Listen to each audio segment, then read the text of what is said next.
wato alaka na yadda da aka ce wato samun wuri shi yake sa kuturu ya gada a cikin rama. Kai, ni matsala ta da kai bawan mata. Kai ji inda ka zauna sai ka yi 'yan maganganu wasu karin magana. Domin ma fa karin magana nan mun iya shi to hadada. To amma dai tunda na ji kai wannan karin magana akwai maganganu a bakinka. Me labari ya ake ciki? Kunnuwan gari ne kuma idan gani duk wani labari da ke yawo a cikin gari a cikin kunnen mu yake zuwa. Yanzu a ce wannan yaron ya zo akan social media yana ta wasu 'yan maganganu wai yana aibanta ayyukan alkhairin mai girma gwamnan jihar Katsina Malam Dukka Umar Rada wai yana cewa waɗannan ayyukan da yake yi wai ba aiki bane ba. Yanda ka ji zancen nan haka naji, yanda ka ji din nan haka naji. Domin ni abin da yake bani tsoro yake firgita ni ga gaskiya amma ba za ka faɗa ba za a faɗa ba. Yanda ka ji haka naji shi. Kai ma ka ji Daushe. Ni ma naji. Da abin da ka ji ni ma naji amma ka san menene ifi bata min rai ifi tayar min da hankali? A'a Daushe sai ka faɗa. Yanzu a ce wannan yaron har shi ne zai je yake ce wai mai girma gwamna kawai ya fita don ije ilamushe kuɗin jihar nan? Wannan iskanci ne. Dakata Daushe dakata. Mai girma gwamna Dr. Malam Umar Rada. Mutane ba sa fahimta. Tafiye-tafiyen nan da ike yi ba fa yana yi bane domin jin daɗin kansa ko ya je ya huta.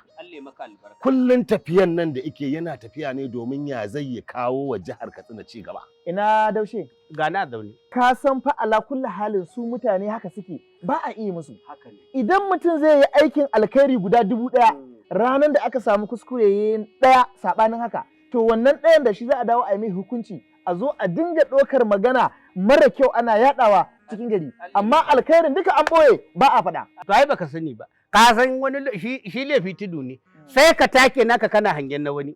Yanzu misali irin waɗannan tafiye-tafiyen da mai girma gwamnan jihar Katsina yake yi, tafiye-tafiye masu albarka. Ni abin da na fassara su, tafiya ce wacce mai girma gwamna yake yi domin ya farauto wa jihar Katsina nama. Abin da nake nufi a nan, yanzu kaga a cikin tafiye-tafiyen da ya je Amerika. Zuwan da ya yi Amerika in zauna da su suka yi tsare-tsare kala daban-daban akan kawo wa jihar Katsina ci gaba. In ya dawo Najeriya kenan. Sai suka duba suka ce to wannan zakakurin gwamna ya kamata mu ma mu bashi gudunmawa. Suka kawo wasu damfaran kwantenoni fal da magunguna suka bai mai girma gwamna. Da mai girma gwamna ya tsaya ya ce to wannan maganin da suka bani ni kuma zan kawo shi ga al'ummar jihar Katsina. Abin da aka yi wa wannan kwantenoni aka yi kiyasin kuɗin wannan magani ya kai dalal Amurka miliyan 10. To kaga kwadala ce miliyan 10 idan an juya kuɗin a naira. Nigerian money kai ka san kuɗin ba kaɗan ne ba, kuɗi ne masu ɗimbin yawa. Kuɗi ne masu yawa. To kaga ko a nan idan muka auna da wannan nasarori da muka samu na wannan kuɗin magani da za a kawo al'ummar jihar Katsina da wa'ancan tafiye-tafiye da mai girma gwamna yake, ai mu ne muke da riba. To dakata Daushe, mai girma gwamna fa Malam Umar Rada ba fa anan ya tsaya ba. Wannan gaskiya ne. Ya je Turkiya. Ya zauna da manya-manyan likitoci masana lafiya kuma sun tattauna akan ya za a yi ya kawo ci gaba jihar Katsina domin kulawa da marasa lafiyar da ke cikin jihar Katsina. Ina Daushe? Gana zaune. Muke da wuka muke da nama. Wannan gaskiya ne. Idan na fahimci wannan bayanin ma da ka ƙari min yanzu kawai shi wannan hasada ce ke yi ba shi SA ba. To ai ba zai samu ba. Ai dan ka san a cikin ɓarin zantukan da yake ya ce wai ana ta rabon kujerar SA wai kaman yara suna tallan gyaɗa a kan faranti.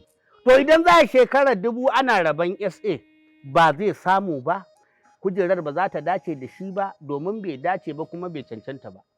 Wanda in san darajar al'umma shi ake baiwa shugabancin al'umma domin ya rike al'umma riko na gaskiya. Amma ina so ka gane cewar gwamnan jihar Katsina Malam Dukka Rada ikon Allah ne.